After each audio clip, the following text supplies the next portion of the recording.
غیر گر بت کی پوجا تو کافر، کواکب میں مانے کرشمہ تو کافر، جھکے آگ پر بہر سجدہ تو کافر، جو ٹھہرائے بیٹا خدا کا تو کافر، مگر مومنوں پر کشادہ ہے راہیں، پرستش کریں شوق سے جس کی چاہیں، نبی کو جو چاہیں خدا کر دکھائیں، اماموں کا رتبہ نبی سے بڑھائیں، مزاروں پہ جا جا کے نظریں چڑھائیں، شہیدوں سے جا جا کے مانگیں دعائیں، نہ توحید میں کچھ فرق اس سے آئے، نہ اسلام بگڑے نہ ایمان جائے۔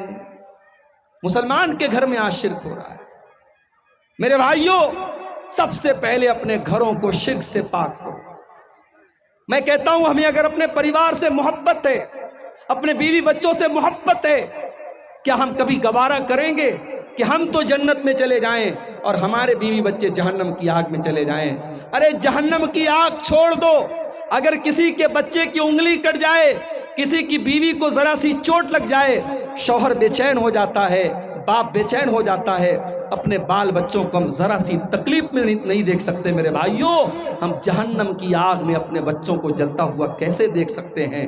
اس لیے اپنے بچوں کے ایمان کی فکر کرو، ان کے عقیدے کی فکر کرو، ان کی توحید کی فکر کرو، اور دیکھو کہیں تمہارے بچے شرک تو نہیں کر رہے ہیں، تمہاری بیوی کہیں شرک تو نہیں کر رہی ہے۔ اگر کہیں ہو رہا ہے اس پر پہلے روک لگاؤ۔ میرے پیارے ساتھیوں، شرک کرنے والا اللہ کی توہین کرتا ہے، اللہ کی ناقدری کرتا ہے۔ شرک کرنے والا اللہ کو چھوڑ کر کے کسی اور سے جب مانگتا ہے، اللہ کی توہین کرتا ہے۔ اور اسی لیے اللہ سورہ حج کے اندر فرماتا ہے واتقوا اللہ الذی تساءلون بہ والارحام ان اللہ کان علیکم رقیبا۔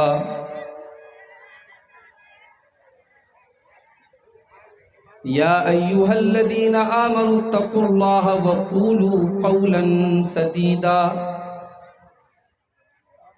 یصلح لکم اعمالکم ویغفر لکم ذنوبکم ومن يطع الله ورسوله فقد فاز فوزا عظيما۔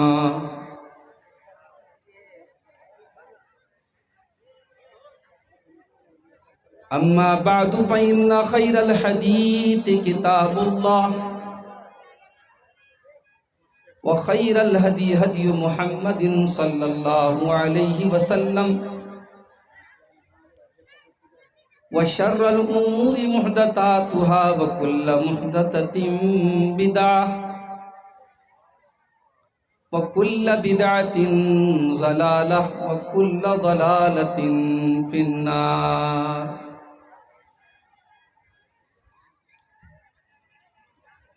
اعوذ باللہ من الشیطان الرجیم، بسم اللہ الرحمن الرحیم۔ انہم فتیۃ آمنوا بربہم وزدناہم ہدی وربطنا علی قلوبہم اذ قاموا فقالوا ربنا رب السماوات والارض لن ندعو من دونہ الہا لقد قلنا اذا شططا۔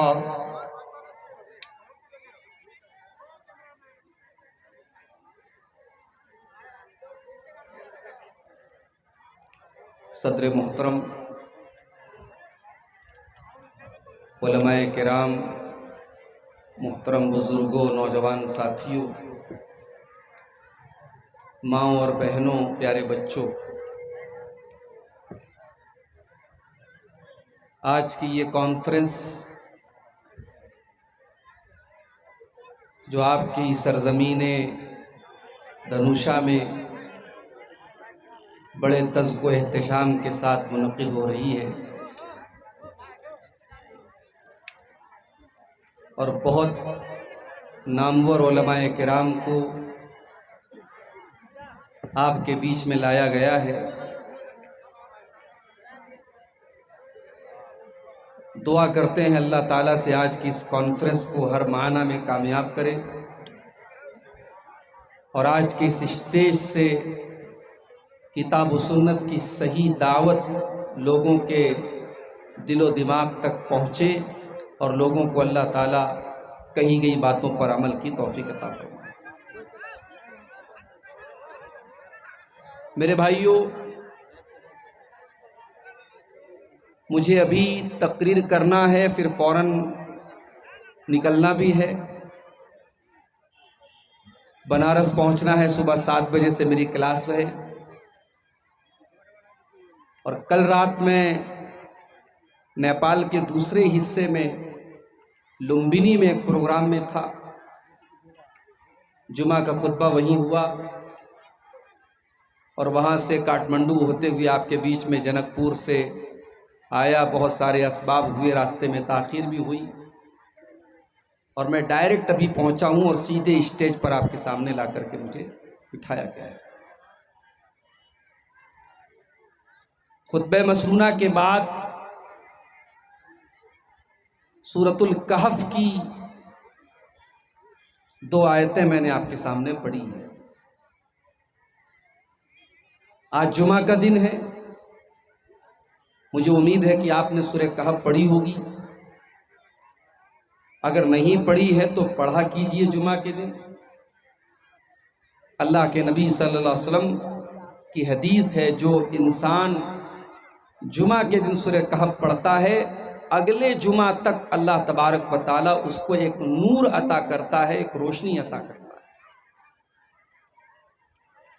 سورہ کہف میں اللہ تعالیٰ نے ایک واقعہ بیان کیا ہے۔ اللہ کے کچھ بندے ایسے تھے جو ایسے ماحول میں رہتے تھے جہاں ہر طرف بت پرستی ہو رہی تھی، شرک ہو رہا تھا، اور اس شرک بھرے ماحول میں اللہ کے ان بندوں کو اللہ تعالیٰ نے توحید کی دولت دے دی، اور جب ان کو یہ احساس ہوا کہ اس ماحول میں رہ کر کے ہم اپنے دین کو بچا نہیں سکتے، اپنی توحید کو بچا نہیں سکتے، تو وہ اپنے گھر بار کو چھوڑ کر کے ایک پہاڑ کی گفا میں چلے گئے، ایک غار میں چلے گئے۔ واقعہ لمبا ہے، میں واقعے کی تفصیل آپ کے سامنے بیان نہیں کروں گا۔ قرآن مجید میں اللہ تعالیٰ نے جب اس واقعے کو بیان کیا تو اللہ تعالیٰ نے ایک چیز کو ہائی لائٹ کرتے ہوئے اس کو بہت خاص طور سے اللہ تعالیٰ نے ذکر کیا، اور وہ چیز کیا تھی؟ انہم فتیۃ آمنوا بربہم وزدناہم ھدا۔ اپنے ماں باپ کا گھر چھوڑ کر کے، اپنی بستی کو چھوڑ کر کے، اپنے علاقے کو چھوڑ کر کے پہاڑ کی گفا میں جانے والے وہ اللہ کے بندے نوجوان تھے۔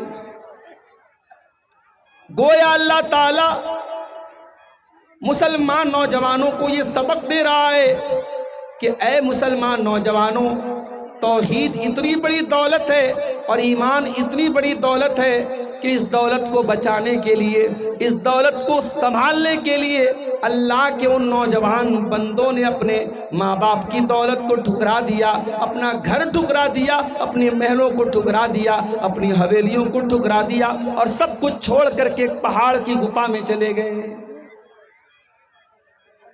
غور کیجئے، اللہ تعالیٰ نے جب اصحاب کہف کا واقعہ بیان کیا تو ان کے نوجوان ہونے کو اللہ تعالیٰ نے خاص طور سے بیان کیا۔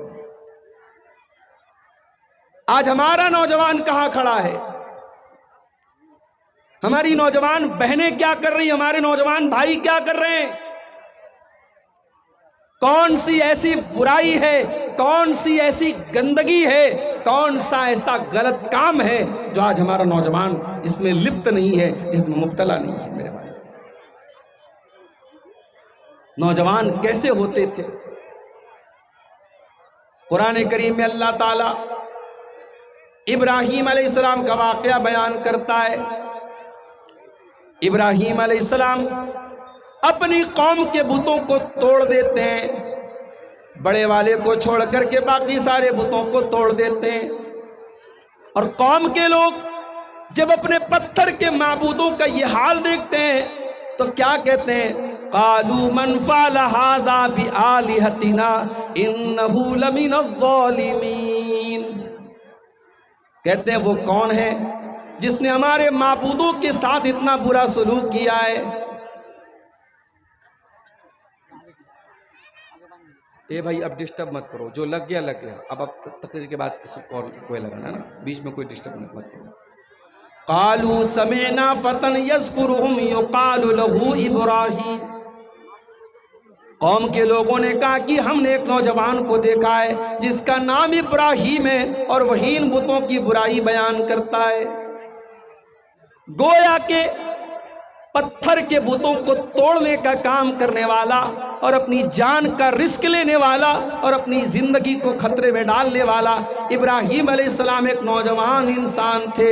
میرے پیارے ساتھیوں، میرے نوجوان ساتھیوں، آپ نے اپنی جوانی کی قدر و قیمت کو نہیں جانا، آپ نے جوانی کی اہمیت کو نہیں جانا۔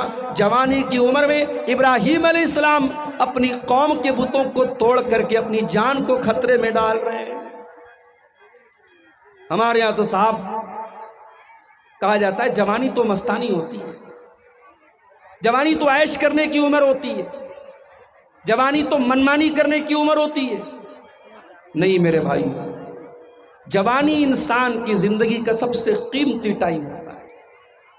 جوانی میں جس نے اللہ کو راضی کر لیا، جوانی میں جس نے توبہ کر لی، جوانی میں جس نے نماز کی پابندی کر لی، انشاءاللہ وہ ساری زندگی دین پر قائم رہے گا۔ جوانی انسان کی زندگی کا وہ خوبصورت ٹائم ہے، اس کا حساب الگ سے دینا پڑے گا۔ جوانی کا حساب الگ سے اللہ تعالیٰ لے گا قیامت کے دن۔ اللہ کے نبی فرماتے ہیں لا تزول قدم ابن آدم من عند ربہ یوم القیامہ، قیامت کے دن انسان اپنی جگہ سے ہل نہیں پائے گا، ٹس سے مس نہیں ہو پائے گا، حتیٰ یسالان خمسین، جب تک 5 سوالوں کا جواب نہ دے دے۔ نمبر 1 عن عمرہ فیما افنا، میرے بندے تو نے اپنی زندگی کو کہاں گزارا؟ 50 سال کی، 60 سال کی، 70 سال کی ہم نے تجھ کو زندگی دی تھی، تو نے اپنی زندگی کو کہاں گزارا؟ دوسرا سوال وعن شبابی فیما ابلاہ، میرے بندے ہم نے تجھے 20 سال سے لے کر کے 40 سال کا جو دور دیا تھا، جو جوانی کا دور تھا، جو طاقت کا دور تھا، جو انرجی کا دور تھا، جو کچھ کرنے کا دور تھا، میرے بندے تو نے اپنی جوانی کو کہاں گزارا؟ جوانی کا حساب الگ سے دینا پڑے۔ میرے نوجوان ساتھیوں، اپنی جوانی کی قیمت کو سمجھو، جوانی کو برباد مت کرو، اپنی جوانی کی قدر کرو۔ یہ جوانی دوبارہ نہیں ملے گی، اس جوانی میں اللہ کو راضی کر لو میرے بھائی۔ جانتے ہو انسان جب گرمی سے بے حال ہوتا ہے تو سب سے پہلے وہ تلاش کرتا ہے ایسی جگہ مل جائے جہاں اسے دھوپ نہ لگے، اسے گرمی نہ لگے۔ بھئی آپ کسی کھلے میدان میں جا رہے ہیں اور بہت تیز دھوپ نکلی ہے تو آپ کو کیا چاہیے؟ آپ کو سایہ چاہیے، آپ کو ٹھنڈی ٹھنڈی ہوا چاہیے۔ اور آج یہ سورج 9 کروڑ 30 لاکھ میل دور ہے، سورج 9 کروڑ 30 لاکھ میل دور ہے، اور اس پر سے گرمی کا یہ عالم ہے کہ کاٹمنڈو جیسے شہر میں جو ٹھنڈا شہر مانا جاتا ہے، وہاں پر بھی لوگ دن میں جب چلتے ہیں تو دھوپ زیادہ ہوتی ہے، لوگ ہاتھ میں چھاتا لے کے چلتے ہیں، گاڑی میں چلتے ہیں، اے سی میں چلتے ہیں، گرمی ہم سے برداشت نہیں ہوتی میرے بھائیوں۔ قیامت کے دن سورج 9 کروڑ 30 لاکھ میل کی دوری پر نہ ہوگا بلکہ 1 میل کی دوری پر ہوگا۔ پسینے سے لوگ اس قدر بے حال ہوں گے، کوئی اپنے ٹخنے تک، کوئی گھٹنے تک، کوئی کمر تک، کوئی پورا کا پورا پسینے میں ڈوبا ہوا ہوگا۔ قیامت کے دن کی اس گرمی کے عالم میں اللہ کے پیارے نبی فرماتے ہیں سبعۃ یظلھم اللہ فی ظلہ یوم لا ظل الا ظلہ، قیامت کے دن 7 لوگ ایسے ہوں گے جن کو اللہ تعالیٰ اپنے عرش کا سایہ عطا فرمائے گا، جس دن اللہ کے سائے کے علاوہ کوئی سایہ نہ ہوگا، اس دن اللہ تعالیٰ اپنے ان 7 بندوں کو اپنا سایہ عطا فرمائے گا۔ ان 7 بندوں میں ایک وہ انسان بھی ہوگا، فرمایا وَشَابٌ نَشَأَ فِي عِبَادَةِ اللَّهِ، وہ نوجوان جس کی جوانی اللہ کی عبادت میں گزری ہو، جس نے جوانی میں عبادت کر کے اللہ کو راضی کیا ہو۔ یہاں عبادت کون کر رہا ہے؟ یہاں تو ہمارے نوجوانوں کی راتیں حرام چیزوں میں گزر رہی۔ کتنے نوجوان ہیں رات میں بیٹھ کر کے موبائل پر گندی چیزیں دیکھنا، غیر محرم لڑکیوں سے چیٹنگ کرنا، موبائل کا ناجائز استعمال کرنا ان کا شیوا بن چکا ہے، ان کی زندگی کا حصہ بن چکا ہے۔ شراب و شباب ان کی زندگی کا حصہ بن چکا ہے۔ میرے بھائیوں یاد رکھو، یہ وہ گناہ جو آپ راتوں میں کمرے بند کر کے اپنے بیڈ روم میں بیٹھ کر کے کرتے ہیں، ان گناہوں سے میرے بھائیوں ہمیں اور آپ کو ڈرنا چاہیے۔ انسان اگر پبلک کے سامنے، لوگوں کے سامنے بڑا نیک ہے، بڑا متقی ہے، بڑا پرہیزگار ہے، لیکن اکیلے میں اور تنہائی میں اگر وہ گناہ کے کام کرتا ہے تو یہ بہت خطرناک بات ہے، اور ایسے انسان کی نیکیاں قیامت کے دن اس کے منہ پر مار دی جائیں۔ اور اہل حدیث کا اسٹیج ہے، بغیر دلیل کے یہاں کوئی بات نہیں کہی جاتی۔ آئیے میں دلیل آپ کو سنا دیتا ہوں۔ ابن ماجہ کی صحیح روایت ہے، اللہ کے پیارے نبی صلی اللہ علیہ وسلم حضرت ثوبان رضی اللہ تعالیٰ عنہ سے فرماتے ہیں، اے ثوبان لَعَالَمَنَّ أَقْوَامًا مِّنْ أُمَّتِي يَأْتُونَ يَوْمَ الْقِيَامَةِ، اے ثوبان قیامت کے دن کچھ ایسے بھی لوگ میری امت کے آئیں گے جو پہاڑوں کے برابر نیکی لے کر کے آئیں گے، پہاڑوں کے برابر وہ نیکی لے کر کے آئیں گے، فَيَجْعَلُ اللَّهُ عَزَّ وَجَلَّ هَبَاءً مَّنثُورًا، اللہ تعالیٰ ان کی نیکیوں کو برباد کر دے گا، ان کی نیکیوں کو اڑا دے گا، ان کی نیکیوں کو گرد و غبار میں تبدیل کر دے گا۔ حضرت ثوبان ڈر گئے، کہا اے اللہ کے نبی صفہم لنا وجلہم لنا، اے اللہ کے نبی ذرا اور کلیئر کر کے بتا دیجئے، ان لا نکون منہم، تاکہ ہم ان میں سے نہ ہو جائیں، تاکہ ہم ان میں سے نہ ہو جائیں۔ حضرت ثوبان نے یہ نہیں کہا کہ اے اللہ کے نبی وہ کون لوگ ہوں گے، کہا کہ اے اللہ کے نبی ان کی کوالٹی بتا دیجئے، ان کی صفت بتا دیجئے تاکہ ہم ان میں سے نہ ہو جائیں۔ آج ہمیں دوسروں کے چھوٹے چھوٹے عیب نظر آ جاتے ہیں، اپنے بڑے بڑے عیب پر ہم پردہ ڈال دیتے ہیں۔ سوشل میڈیا کا دور ہے، فیس بک پر بیٹھ کر کے کمنٹ بازی کرنا، دوسروں کے کاموں پر کیچڑ اچھالنا، دوسروں کے کاموں میں کیڑے نکالنا، دوسروں کے صحیح کاموں پر تنقید کرنا، یہ آج ہماری فطرت بن چکی ہے۔ ہم دوسروں کے لیے جج بن جاتے ہیں اور اپنے لیے وکیل بن جاتے ہیں۔ معاف کرنا میرے بھائیوں، یہ نبی کے صحابہ کا طریقہ نہیں تھا۔ نبی کے صحابہ پہلے اپنے گریبانوں میں جھانکتے تھے، پہلے اپنی فکر کرتے تھے۔ حضرت ثوبان نے کہا اے اللہ کے نبی پہلے بتائیے وہ کون لوگ ہوں گے تاکہ ہم ان کی طرح نہ ہو جائیں۔ آپ نے فرمایا اے ثوبان وہ تمہارے ہی بھائی ہوں گے، تمہاری جیسے نماز پڑھنے والے ہوں گے، روزہ رکھنے والے ہوں گے، رات میں عبادت کرنے والے ہوں گے، بس ایک بات کی کمی ہوگی، وَلَٰكِنَّهُمْ إِذَا خَلَوْا بِمَحَارِمِ اللَّهِ انتهكوها، پبلک کے سامنے تو بڑے نیک ہوں گے، ہر جلسے میں جائیں گے، ہر تقریر سنیں گے، علماء سے کے ساتھ سیلفی بھی لیں گے، علماء سے محبت بھی کریں گے، بظاہر تو بڑے نیک ہوں گے، بڑے دیندار ہوں گے، مگر ان کے موبائل کی براؤزر کی ہسٹری بتائے گی، ان کے واٹس ایپ کی چیٹنگ بتائے گی، وہ راتوں میں بیٹھ کر کے گندے کام کر رہے ہوں گے۔ وَلَٰكِنَّهُمْ إِذَا خَلَوْا بِمَحَارِمِ اللَّهِ انتهكوها، جب وہ اکیلے میں ہوں گے، جب وہ تنہائی میں ہوں گے تو وہ ناجائز کام کریں گے، وہ غلط کام کریں گے، وہ اللہ کو ناراض کرنے والے کام کریں گے۔ اپنی تنہائی کو گناہوں سے بچا لو میرے بھائی۔ دنیا میں ہم دیکھتے ہیں بڑے بڑے شاپنگ مالوں میں، ریلوے اسٹیشن پر، ایئرپورٹ پر، ہر جگہ آج کل کیمرہ لگا ہوتا ہے۔ یہ کیمرہ کیوں لگا رہتا ہے؟ اس کیمرے کا نام ہے سیکیورٹی کیمرہ۔ یہ کیمرہ جہاں لگا ہے تو چور بھی چوری کرنے سے ڈرتا ہے۔ کسی لڑکی کو چھیڑنے والا 1000 بار سوچتا ہے کہ نہیں یار کیمرہ لگا ہوا ہے، ریکارڈ ہو جائے گا۔ دنیا میں انسان کا بنایا ہوا کیمرہ آج انسان کو غلط کام کرنے سے روک رہا ہے۔ انسان ڈرتا ہے کہ نہیں بھائی ریکارڈ ہو رہا ہے۔ میں کہتا ہوں یہ انسان کا بنایا ہوا کیمرہ ہے، یہ تو خراب بھی ہو سکتا ہے، یہ تو بیکار بھی ہو سکتا ہے۔ اس کیمرے میں جو چیزیں ریکارڈ ہو رہی ہیں ہو سکتا ہے 1 مہینے کے بعد وہ ڈیلیٹ ہو جائیں، مگر ایک کیمرہ ایسا بھی ہے جو ہر چیز کو ریکارڈ کر رہا ہے اور 24/7 ریکارڈ کر رہا ہے، ہر وقت کو ریکارڈ کر رہا ہے، اور وہ کیمرہ کبھی خراب ہونے والا نہیں، وہ کیمرہ کبھی برباد ہونے والا نہیں۔ اور وہ کیمرہ کون سا کیمرہ ہے؟ فرمایا وَإِنَّ عَلَيْكُمْ لَحَافِظِينَ کِرَامًا کاتبین یعلمون ما تفعلون۔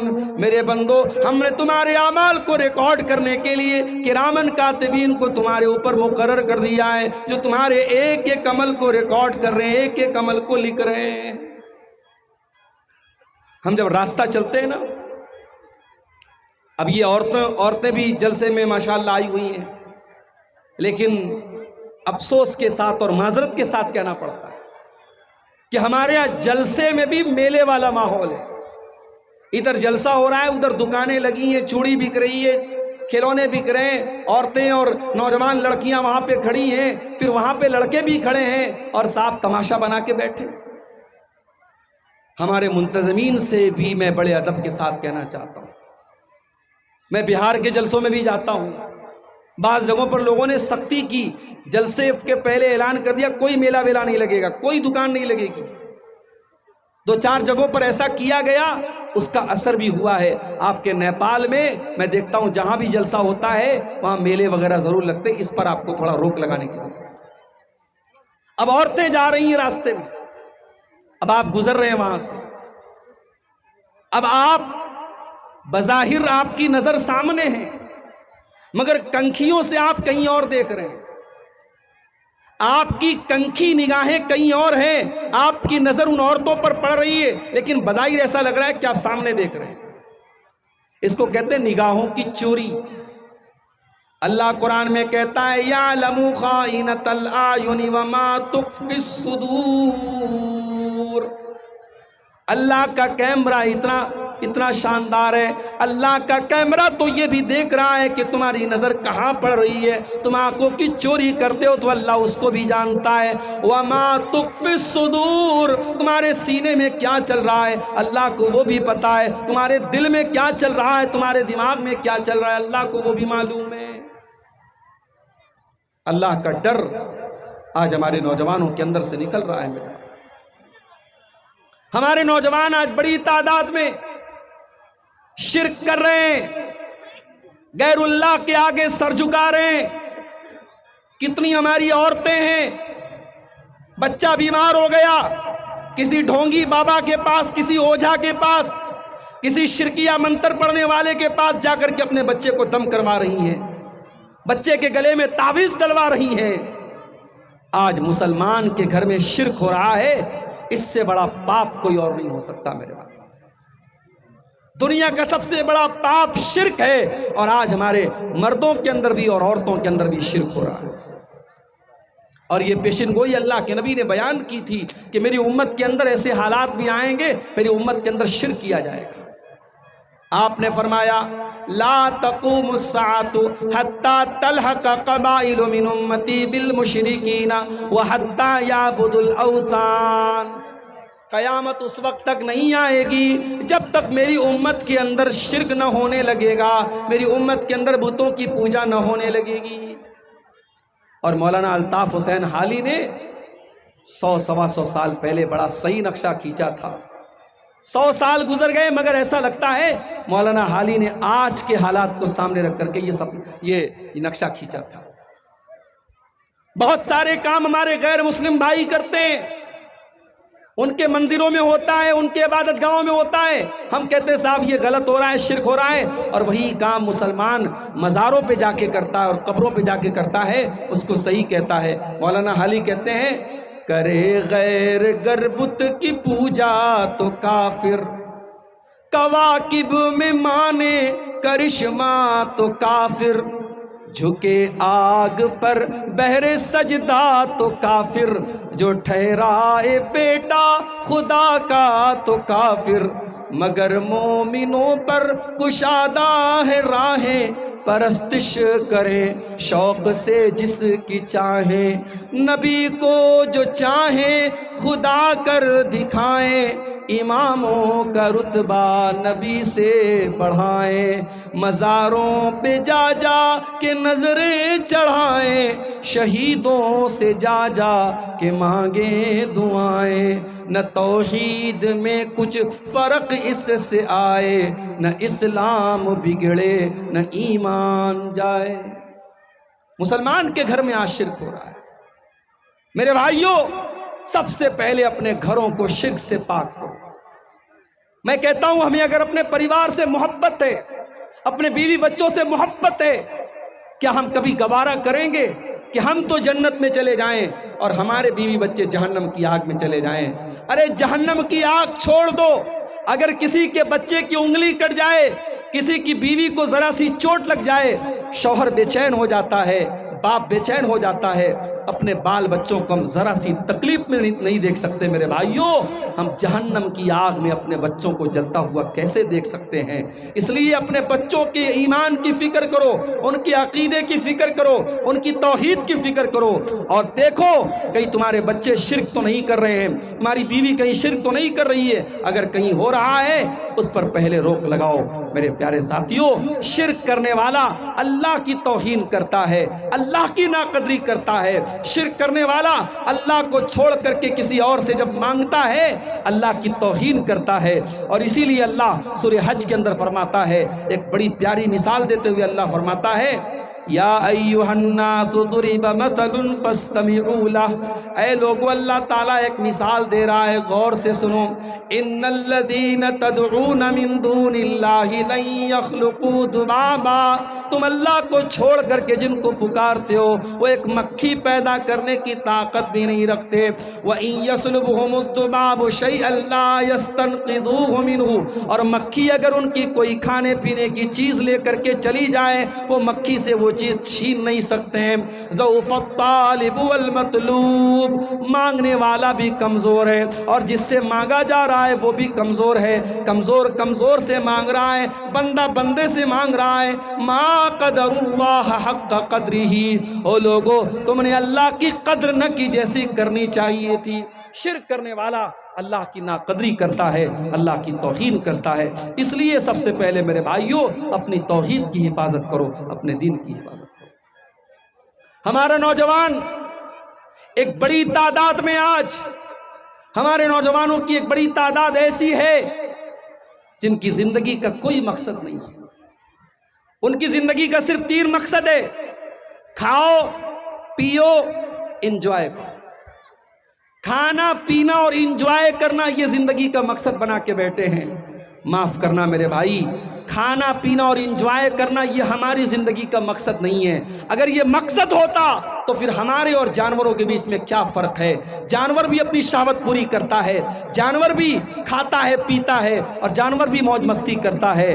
ہم انسان ہیں اور اللہ نے ہمیں اور آپ کو کیوں پیدا کیا؟ اللہ نے قرآن میں فرمایا، وَمَا خَلَقْتُ الْجِنَّ وَالْإِنسَ إِلَّا لِيَعْبُدُونَ، میں نے جنات اور انسان کو اپنی عبادت کے لیے پیدا کیا ہے۔ قُلْ إِنَّ صَلَاتِي وَنُسُكِي وَمَحْيَايَ وَمَمَاتِي لِلَّهِ رَبِّ العالمین، اے نبی آپ بتا دیجئے میرا جینا اور میرا مرنا اللہ تعالیٰ کے لیے ہے۔ میں اللہ تعالیٰ کے لیے جیتا ہوں اور اللہ تعالیٰ کے لیے مروں گا۔ میری نماز اللہ تعالیٰ کے لیے، میری قربانی اللہ تعالیٰ کے لیے۔ میرے بھائیوں، ہماری زندگی کا مقصد اللہ کو راضی کرنا ہے۔ اور اگر یہ مقصد ہم پورا نہیں کر رہے ہیں تو معاف کیجئے گا، ہماری زندگی بیکار ہے۔ دنیا کی ہر چیز اپنے مقصد کو جب پورا نہیں کرتی ہے ہم اسے اٹھا کے پھینک دیتے ہیں، اور جو چیز اپنے مقصد کو سمجھتی ہے وہی کامیاب ہوتی ہے۔ کبھی آپ غور کیجئے، آپ موبائل استعمال کرتے ہیں، موبائل پر آپ فیس بک چلاتے ہیں، موبائل پر واٹس ایپ چلاتے ہیں، موبائل پر ویڈیو دیکھتے ہیں، موبائل پر کیلکولیٹر بھی ہے، موبائل پر گیم بھی ہے، موبائل پر الا بلا بہت ساری چیزیں ہیں، مگر کبھی آپ غور کیجئے جب موبائل پر کال آتی ہے، جب کسی کا فون آتا ہے، ویڈیو پیچھے چلا جاتا ہے، فیس بک پیچھے چلا جاتا ہے، واٹس ایپ پیچھے چلا جاتا ہے، کال اوپر آ جاتی ہے، کیونکہ موبائل کو بھی پتا ہے کہ میرا اصل مقصد کال کرنا اور ایک دوسرے سے بات کرنا ہے، موبائل پر کال اوپر آ جاتی ہے۔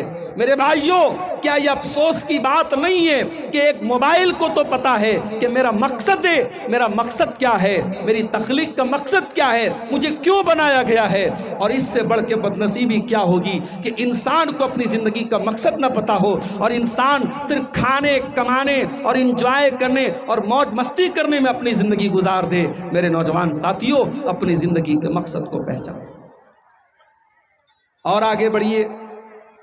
ہمارے کچھ نوجوان ایسے بھی ہیں جو دنیا کمانے کے چکر میں اتنے بزی ہو گئے کہ ان کو آخرت کے لیے کوئی ٹائم نہیں ملتا۔ ان کا کاروبار چل رہا ہے، ان کی دکان چل رہی ہے، ان کی جاب چل رہی ہے، 5 ٹائم کی اذان مسجد میں ہو رہی ہے، مؤذن بار بار کہہ رہا ہے حی علی الصلاۃ حی علی الفلاح، مؤذن نماز کی طرف بلا رہا ہے، مؤذن کامیابی کی طرف بلا رہا ہے۔ یہ دکان چھوڑ کے جانے کو تیار نہیں ہے، یہ کاروبار چھوڑ کے جانے کو تیار نہیں ہے، یہ دنیا میں اتنا مگن ہے اپنی آخرت کے بارے میں ایک پل کے لیے بھی نہیں سوچ رہا ہے۔ میرے پیارے بھائیو، اللہ کے نیک بندے وہ ہوتے ہیں جو کاروبار بھی کرتے ہیں، جو تجارت بھی کرتے ہیں، جو اپنی دنیا کے لیے فکر کرتے ہیں لیکن آخرت کو سب سے اوپر رکھتے ہیں۔ اللہ نے قرآن میں فرمایا رجال لا تلہیہم تجارت ولا بیع عن ذکر اللہ، میرے متقی بندے وہ ہیں، میرے نیک بندے وہ ہیں جن کا کاروبار ان کو اللہ کے ذکر سے غافل نہیں کرتا، جن کی تجارت ان کو نماز سے غافل نہیں کرتی ہے۔ یخافون یوما تتقلب فیہ القلوب والابصار، وہ قیامت کے دن سے ڈرتے ہیں، وہ اس دن سے ڈرتے ہیں جس دن کلیجے ہل جائیں گے، جس دن آنکھیں اپنی جگہ سے ہٹ جائیں گی اور دل اپنی جگہ سے ہٹ جائیں گے۔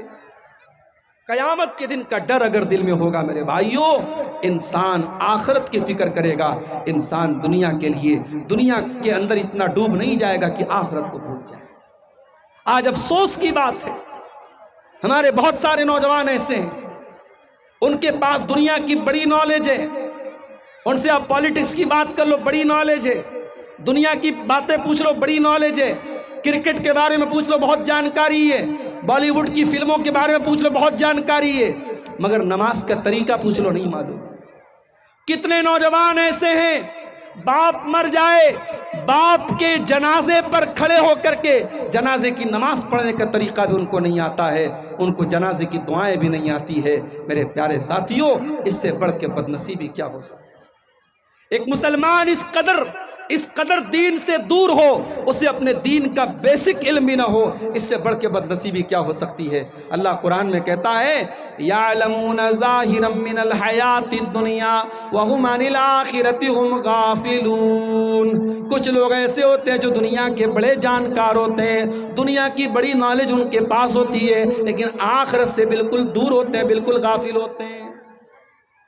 اور آگے بڑھیے، ہمارے نوجوانوں میں ایک بڑی تعداد ایسے نوجوانوں کی بھی ہے جو زناکاری اور بدکاری کی گندگی میں ملوث ہے، اور میں نیپال کی سرزمین پر بیٹھ کر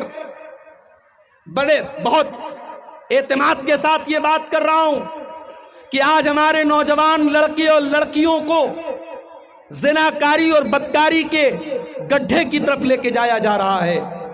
میرے پیارے نوجوان ساتھیوں، اگر اپنے نبی سے محبت کرتے ہو، اگر اپنے نبی سے پیار کرتے ہو تو آپ کے پیارے نبی نے 2 چیزوں کی گارنٹی آپ سے مانگی ہے، اور اس گارنٹی کو اگر آپ نے پورا کر دیا تو جنت کی گارنٹی دی ہے۔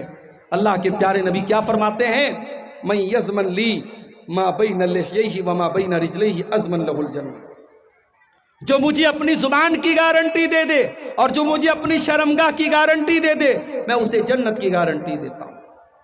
اور اللہ کے نبی کو معلوم تھا کہ جب ایک نوجوان جوانی کی دہلیز پر پہنچتا ہے تو اس کے جسم کے اندر ہونے والی تبدیلیاں یہ تقاضا کرتی ہیں کہ اس کی اس خواہش کو پورا کیا جائے، اور اس خواہش کو پورا کرنے کے لیے اسلام نے نکاح کا سسٹم رکھا ہے۔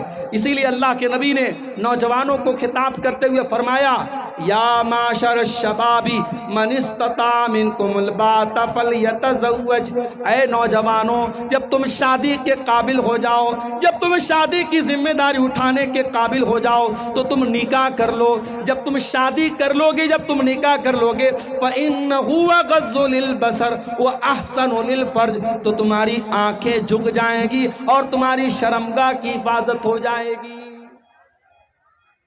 یہ بہت بڑی بات ہے۔ ایک انسان اگر شادی کے قابل ہو گیا، شادی کی ذمہ داری اٹھانے کے لائق ہو گیا، تو اس کی شرمگاہ کی حفاظت کیسے ہوگی؟ شادی کر کے ہوگی۔ بھئی ہمیں بھوک لگی ہے، ہمیں کھانا چاہیے، تو آپ ہمارے سامنے بہترین سے بہترین چیزیں لا کے دے دیں، جب تک ہماری بھوک نہ مٹے گی ہمارا پیٹ نہ بھرے گا۔ ایک انسان شادی کے قابل ہے، شریعت کہہ رہی اس کی شادی کرا۔ مگر آج ہمارے سماج میں شادی بیاہ کے سسٹم کو، میری مائیں بیٹی ہیں، میں ان سے کہنا چاہتا ہوں اپنے بچوں کی شادی صحیح ٹائم پر کراؤ۔ یہ صحابہ کا دور نہیں ہے، یہ نبی کا دور نہیں ہے، یہ فتنوں کا دور ہے، یہ گندگی کا دور ہے، یہ زناکاری کا دور ہے۔ اپنے بچوں اور بچیوں کو اگر گندگی سے بچانا ہے، ان کی صحیح ٹائم پر شادی کرو اور شادی کو آسان کرو۔ یہ جہیز کی رسم، یہ ہلدی کی رسم، یہ منگنی کی رسم، یہ بارات کی رسم، یہ لمبے چوڑے خرچ کی رسم، ایک دن کی خوشی کے لیے لاکھوں خرچ کرنے کی رسم، یا لڑکی کا باپ اپنی لڑکی کی شادی کرنے کے لیے زمین جائیداد بیچ دیتا ہے، بینک سے لون لے کر کے شادی کرتا ہے، اور اپنے آپ کو ہم اہل حدیث بھی بولتے ہیں اور قرآن و حدیث پر چلنے کا دعویٰ بھی کرتے ہیں۔ میرے بھائیوں، اگر ہم یہ دعویٰ کرنے کے باوجود اگر ہماری شادیوں میں جہیز کا لین دین ہو رہا ہے، ہماری شادیوں میں یہ رسم و رواج بنائے جا رہے ہیں، تو معاف کیجئے گا، ہم اہل حدیث نہیں ہیں۔ اہل حدیث کے نام پر ہم کلنک ہیں۔ اہل حدیث صرف سینے پر ہاتھ باندھنے کا نام نہیں ہے، صرف آمین زور سے بولنے کا نام نہیں ہے، صرف 8 رکعت تراویح پڑھنے کا نام نہیں ہے۔ اہل حدیث تو اس انسان کو کہتے ہیں جو اپنی عبادات میں، اپنے معاملات میں، اپنے تمام معاملات میں وہ کتاب و سنت کی پیروی کرے۔ میرے بھائیوں، اپنے نکاح کو آسان کرو، رسم و رواج کی بیڑیوں سے اپنے آپ کو آزاد کرو، اور اپنے بچوں کی صحیح ٹائم پر شادی کرو۔ اور شادی کی بات آئی ہے تو یہ بھی آپ کو بتا دینا چاہتا ہوں، شادی میں دینداری کو دیکھا کیجیے۔ میری ماں، جب آپ بہو تلاش کرنے جاؤ تو آپ حور پری جیسی بہو لانے کے بجائے دیندار لڑکی کو بہو بنا کے لاؤ، اور جب آپ اپنی بیٹی کے لیے داماد دیکھنے جاؤ تو شاندار حویلی دیکھنے کے بجائے اور بہترین سروس اور نوکری اور بہترین پیسہ دیکھنے کے بجائے دینداری کو دیکھو۔ انشاءاللہ وہ دیندار لڑکا آپ کی لڑکی کو خوش رکھے گا، اور وہ دیندار بہو آپ کے گھر میں آ کر کے آپ کے گھر کو روشن کر دے گی۔ اللہ کے پیارے نبی فرماتے ہیں، تنکح المرأۃ لأربعین، جب عورت کا نکاح ہوتا ہے تو 4 چیزیں عورت کے اندر دیکھی جاتی ہیں، لمالہا ولحسبہا ولجمالہا ولدینہا، مال دیکھا جاتا ہے، خوبصورتی دیکھی جاتی ہے، اور خاندان دیکھا جاتا ہے، اور دینداری دیکھی جاتی ہے۔ آپ نے فرمایا فاظفر بذات الدین تربت یداک، دیندار عورت کو اپنے گھر میں لے کے آ جاؤ، کامیاب ہو جاؤ گے۔ دیندار عورت جب گھر میں آئے گی، ساس کو ماں کا درجہ دے گی، سسر کو باپ کا درجہ دے گی، شوہر کی خدمت کرے گی، اپنے بچوں کی صحیح تربیت کرے گی، اور خوبصورتی اور آپ نے رنگ روپ دیکھا ہوگا، گھر میں آ کر کے وہ گھر کا ماحول خراب کر ڈالے گی، شوہر کو برباد کر ڈالے گی، بچوں کی نہ صحیح تربیت کرے گی، نہ گھر کے اندر دینداری پیدا کرے گی۔ میرے پیارے بھائیوں، گھر کے اندر دیندار عورت کو آپ نکاح کر کے لائیے، اور جب دیندار عورت گھر میں آئے گی تو آپ یاد رکھیے دنیا کی سب سے بڑی دولت نیک عورت ہوتی ہے۔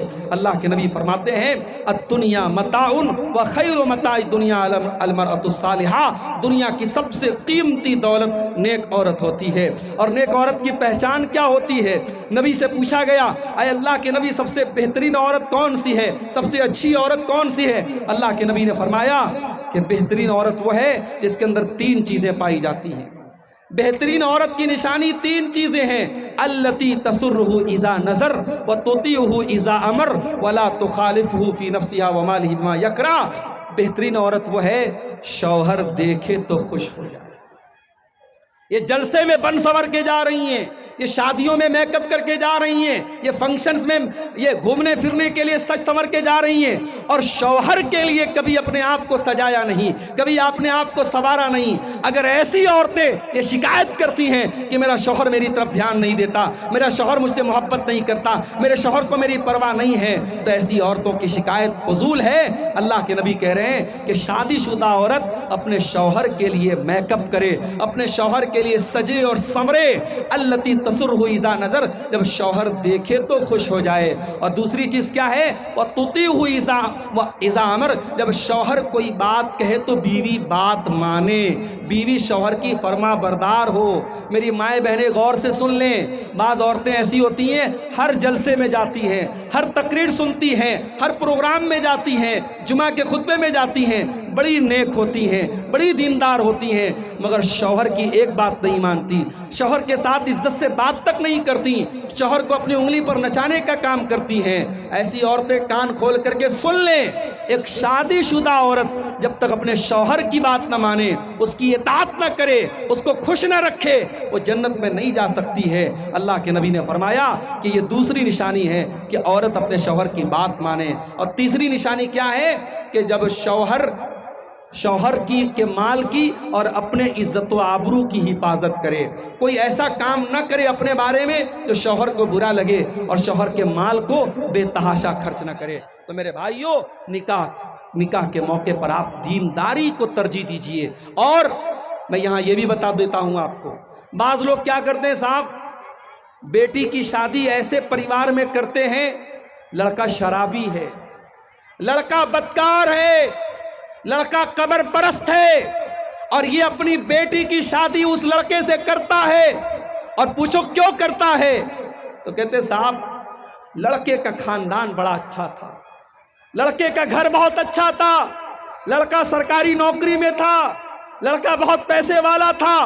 یہ ساری چیزیں دیکھ کر کے آپ نے اپنی بیٹی کی شادی کسی شرابی سے، کسی زانی سے اور کسی مشرک سے کر دی۔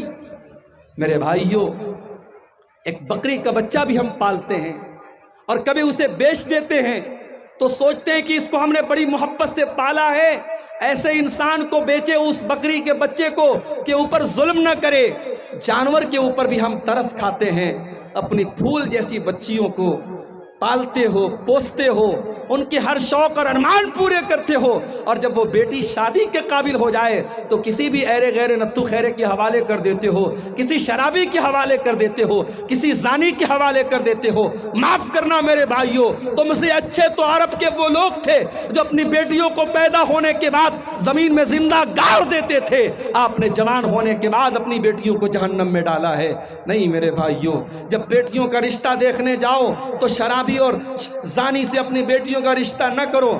بعض لوگ کہتے صاحب ہماری بیٹی جا کے ماحول صحیح کر دے گی، ہماری بیٹی سدھار دے گی، ہماری بیٹی شرابی کو صحیح کر دے گی، زانی کو صحیح کر دے گی۔ معاف کرنا میرے بھائیوں، آپ کی بیٹی کوئی سرف ایکسل نہیں ہے، کوئی ایریل پاؤڈر نہیں ہے، وہ لوگوں کی گندگی کو جا کے صاف کرے گی، وہ شرابی کو جا کے صحیح کر دے گی۔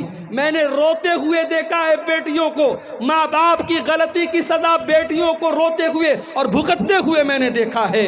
جب آپ اپنی بیٹی کے لیے داماد دیکھنے جائیں تو دینداری کو دیکھا کریں میرے بھائیوں، دیندار اور نیک لڑکے کو اپنا داماد بنائیں۔ اللہ کے پیارے نبی فرماتے ہیں اذا خطب الیکم ممن ترضون دینہ وخلقہ فزوجوہ، جب تمہاری بیٹی کے لیے ایسا رشتہ آ جائے، لڑکا دیندار ہے، لڑکا بااخلاق ہے، لڑکا اچھا ہے، فزوجوہ، تو تم اپنی بیٹی کی شادی اس سے کر دو۔ الا تفعلوا، اگر تم ایسا نہیں کرو گے، تکن فتنۃ فی الارض، تو زمین کے اندر فتنہ اور فساد پھیل جائے گا، زمین کے اندر بگاڑ پھیل جائے گا۔ اور آج وہ بگاڑ پھیل چکا ہے میرے پیارے ساتھیوں، رشتے ناتے میں دینداری کو ترجیح نہ دینے کی وجہ سے آج معاملات بہت خراب ہو رہے ہیں، اور نکاح کو مشکل کرنے کی وجہ سے زنا اتنا آسان ہو گیا ہے کہ ہوٹلوں کے اندر چند روپیوں میں آج زنا کاری ہو رہی ہے، اور آج نکاح کرنے کے لیے لاکھوں روپے خرچ کرنے پڑتے ہیں۔ ہماری نوجوان نسل زنا کاری کی طرف جا رہی ہے۔ اور جب زنا کی بات آئی ہے تو یہ بھی کان کھول کر کے سن لو، صرف زنا حرام نہیں ہے، زنا تک لے کے جانے والے چور دروازے بھی حرام ہیں، زنا تک لے کے جانے والے چور دروازے بھی حرام ہیں۔ گھر میں اگر دیور بھابھی کے بیچ میں پردہ نہیں ہے، گھر میں اگر جیجا سالی کے بیچ میں پردہ نہیں ہے، گھر میں اگر چاچا کے لڑکے، ماما کے لڑکے، خالہ کے لڑکے سے آپ کی لڑکی پردہ نہیں کرتی ہے، تو یہ بھی آپ اپنے بچوں کو زنا کاری کی طرف لے کے جا رہے ہیں۔ میرے بھائیوں، جس طریقے سے آپ اپنے محلے کے اور سماج کے لڑکوں سے اپنی جوان بیٹی کو بچاتے ہیں، اس کے خالہ کے لڑکے، اس کے ماموں کے لڑکے، اس کے چاچا کے لڑکے بھی اس کے لیے غیر محرم ہیں، اور ان سے بھی آپ کو بچانا ہے۔ آج افسوس کی بات ہے، مسلمان کے گھر میں محرم غیر محرم کا کوئی فرق نہیں ہے۔ محلے کے جوان لڑکے آتے ہیں اور آپ کی بیٹی ان سے کوئی پردہ نہیں کرتی، ان کے ساتھ ہنسی مذاق ہو رہا ہے، بات چیت ہو رہی ہے، یہ ساری چیزیں گھر کو گندگی کی طرف لے کے جاتی ہیں، سماج کو زناکاری کی طرف لے کے جاتی ہیں۔ اور یہی نہیں، گھروں کے اندر پہناوا کیسا ہے، آپ کی بیٹی کپڑا کیسا پہنتی ہے، آپ کی بہن اور آپ کی بیوی کپڑا کیسا پہنتی ہے، یہ بھی بہت میٹر کرتا ہے۔ آپ نیپال جیسے ملک میں رہتے ہیں، آپ اگر کسی بڑے شہر میں رہتے ہیں اور فیشن والے کپڑے آپ کے گھر میں پہنے جا رہے ہیں، اور وہ کپڑے جن کپڑوں کے بارے میں اللہ کے نبی نے فرمایا وَنِسَاءٌ كَاسِيَاتٌ عَارِيَاتٌ مُمِيلَاتٌ مَائِلَاتٌ، ایسی عورتیں کہ جو کپڑا پہننے کے باوجود ننگی ہوں گی، جن کا کپڑا ان کے جسم کو ظاہر کرے گا، ان کا جسم نظر آئے گا، ایسا کپڑا پہننے والی عورتیں جہنم میں جائیں گی۔ معاف کرنا میرے بھائیوں، اگر ایسا کپڑا آپ کے گھر میں پہنا جاتا ہے، وہ کپڑا پہننے والی لڑکی بعد میں گنہگار ہوگی، اس سے سوال بعد میں کیا جائے گا۔ پہلے باپ سے سوال ہوگا، اس نے بیٹی کو ایسا کپڑا لا کے کیسے دیا، پہلے بھائی سے سوال ہوگا، اس نے بہن کو ایسا کپڑا لا کے کیسے دیا، پہلے شوہر سے سوال ہوگا، اس نے بیوی کو ایسا کپڑا لا کے کیوں دیا۔ میرے بھائیوں، اگر آج ہماری عورتوں کے اندر بے حیائی آ رہی ہے تو یہ ایک طرفہ معاملہ نہیں ہے، ہمارے مرد حضرات بھی بے غیرت ہو رہے ہیں۔ جب مرد بے غیرت ہوتا ہے تب عورت بے حیا ہوتی ہے۔ اس لیے اگر عورتوں کو حیادار بنانا ہے، عورتوں کے اندر شرم و حیا کو پیدا کرنا ہے، تو مردوں کو باغیرت بننا پڑے گا، مردوں کو غیرت والا بننا پڑے گا۔ جس سماج کے مرد بے غیرت ہو جائیں، جس سماج کے مرد دیوس ہو جائیں، جن کے گھروں میں بے حیائی کا کام ہو اور مردوں کو کوئی فرق نہ پڑے، تو اس سماج میں میرے بھائیوں گندگی عام ہوتی چلی جائے گی۔ اللہ کے پیارے نبی فرماتے ہیں کہ 3 لوگ ایسے ہوں گے جن کی طرف اللہ تعالیٰ قیامت کے دن نہ تو دیکھے گا، نہ بات چیت کرے گا، نہ پاک اور صاف کرے گا۔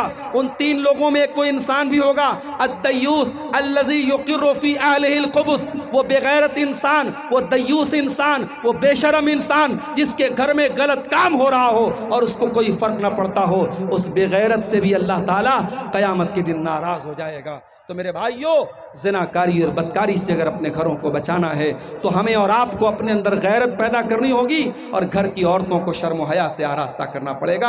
اور 2 چیزیں اور بیان کر کے بات ختم کرتا ہوں، 10 منٹ کا ٹائم میرے پاس بچا ہے۔ ایک اور چیز ہمیں سماج کے اندر دیکھنے کو ملتی ہے، ہمارے سماج میں اس وقت ہم نیپال میں بیٹھے ہوئے ہیں۔ کل میں مولانا جلال الدین قاسمی صاحب کے ساتھ میرا پروگرام نیپال کے لمبنی میں تھا۔ قاسمی صاحب کہنے لگے مولانا، جب سونولی بارڈر ہم نے کراس کی ہے، داہنی طرف بھی شراب کی دکان ہے، بائیں طرف بھی بارڈر کے اندر داخل ہوتے ہی شراب کی دکانیں شروع ہو جاتی ہیں۔ شراب اس قدر عام ہے، اور یہ شراب پینے والا صرف کافر نہیں ہے، صرف مشرک نہیں ہے، یہ شراب پینے والا مسلمان بھی ہے، اور بڑی تعداد میں مسلمان نوجوان شراب پی رہا ہے۔ میرے بھائیوں، یہ شراب کی لعنت، یہ نشے کی لعنت آپ کے گھر کو برباد کر رہی ہے، آپ کی روزی روٹی کو برباد کر رہی ہے۔ جب شراب پی کر کے نوجوان گھر میں آئے گا، کتنے